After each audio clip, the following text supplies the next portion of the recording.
ఒక cup వెజిటేబుల్స్కి 4 cups water పోసుకొని ఇలా బాయిల్ అయిన తర్వాత కట్ చేసుకున్న వెజిటేబుల్స్ క్యారెట్, బీన్స్, ఆనియన్స్ వేసుకొని ఉడకబెట్టుకోవాలి.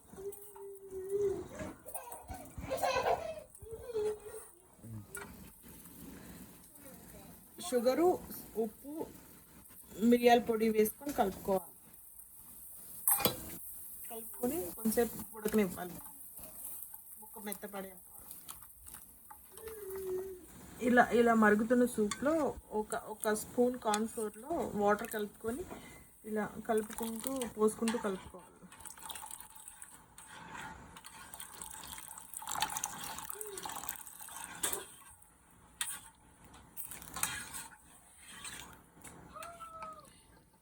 ఈ వాటర్ కొంచెం థిక్గా అయ్యేంత వరకు ఉడికించుకోవాలి. ఇలా సూప్ కొంచెం థిక్గా అయిన తర్వాత స్ప్రింగ్ ఆనియన్స్ వేసుకొని కలుపుకొని స్టవ్ ఆఫ్ చేసుకొని సర్వ్ చేసుకోవాలి. అంతే, ఎంతో టేస్టీ వెజిటేబుల్ సూప్ రెడీ.